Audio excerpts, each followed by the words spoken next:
Aquesta és una decisió que ha pres la Junta. La Junta creu que això era convenient. La Junta creu que el senyor Antich és un bon entrenador per la propera temporada i la Junta creu que no s'ha d'aturar en cap moment. Aquests 38 dies que hi hauran des del moment que s'inici el període electoral, més els altres dies que ja creiem que no era bo que es pogués aturar res.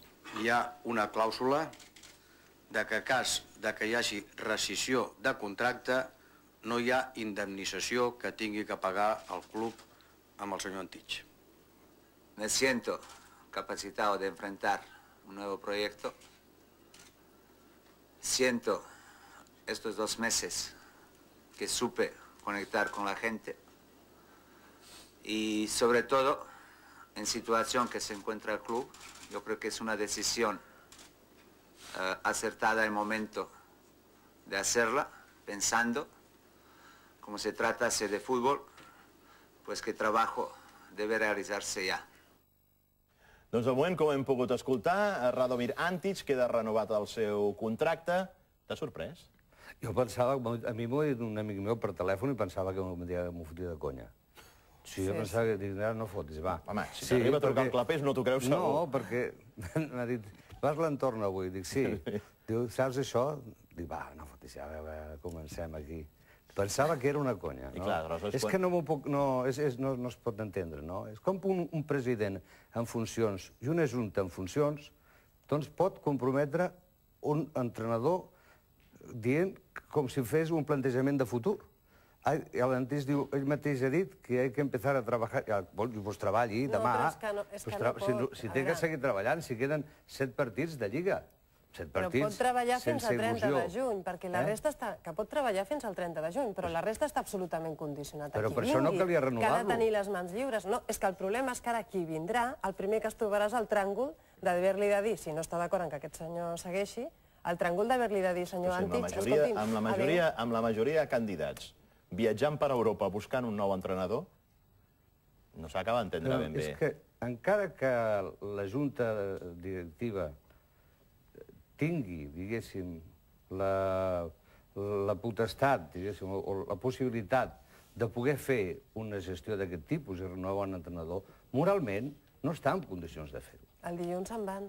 És que moralment no poden fer una cosa d'aquestes. A més... Jo no ho puc entendre.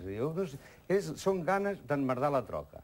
És a dir, ja no tenim prou problemes en tota la temporada que ha escadut aquest equip, que encara venen i segueixen emmerdant la troca, quan la seva feina seria ser el més discretets possibles i tractar que les aigues es belluguessin el menys possibles pel bé del club. És a dir, que el club el que menys li interessa en aquests moments és merder. I, cony, són ells els que estan provocant merder fent amb una actitud d'aquest tipus. El responsable de comunicació de la candidatura de Lluís Bassat ens ha fet arribar un comunicat dient, perquè per cert, Reina ha dit que ho havia consultat als precandidats, i l'únic que ha reconegut contactes ha estat Lluís Bassat. És a dir, això vol dir que la resta els ha negat. Han dit senzillament que no els hi han consultat. Però també perquè ha de consultar ningú.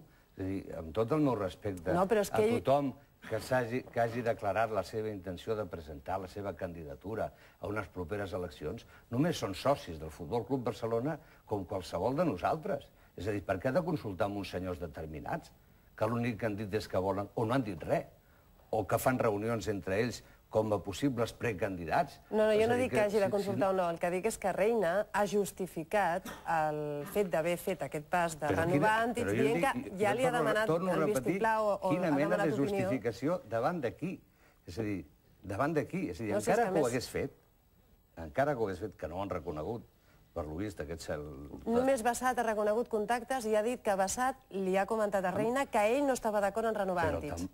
Però amb quina justificació aquest senyor, amb quines raons es justifica ell haver pres aquesta actitud consultant a uns socis del Futbol Club Barcelona? És com si hagués trucat el meu tiet a la meva iaia i llavors m'han dit que estan d'acord. Amb el meu respecte al senyor Martínez Rovira, o al senyor Bassat, o a qualsevol dels que teòricament els noms que s'estan dient... El senyor Major o el senyor Minguella... No són més que socis del Futbol Club Barcelona que els mitjans de comunicació presenten com a possibles candidats a la presidència del Futbol Club Barcelona, però no representen a cap dels socis del Futbol Club Barcelona. Jo, Manuel, estaries d'acord en si, diguem-ne, que activar la clàusula aquesta del contracte de Kluivert? Ho dic perquè en aquest cas sí que hi ha una data límit per fer la gestió aquesta de saps que se'l pot renovar, rebaixant-li la fitxa, rebaixant-li la clàusula de rescissió de contracte. No ho sé, jo no tinc res a veure amb la comissió esportiva. Això hi ha una comissió esportiva que ha de prendre les seves responsabilitats. I el que hi ha que fer, si no estan en condicions de prendre-les, tornem al mateix de sempre. El que hi ha que fer és buscar gent que es posi al front de l'entitat i que faci un projecte de futur, perquè, clar, no es pot estar tot el dia així. Ara renovo aquell, ara li trec aquell, és que no puc fotre aquell, és que fa aquell al carrer. És la mort de Déu. És que aquest l'agafo a préstec, és que d'aquell compro el 40%. Però què és això?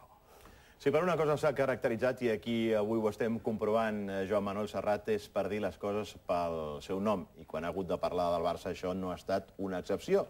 I si només cal recordar les seves declaracions que va fer recentment quan va ser a l'Argentina, promocionant el seu darrer treball discogràfic, on es va mostrar molt contundent amb la situació del Barcelona. Si no, recordem.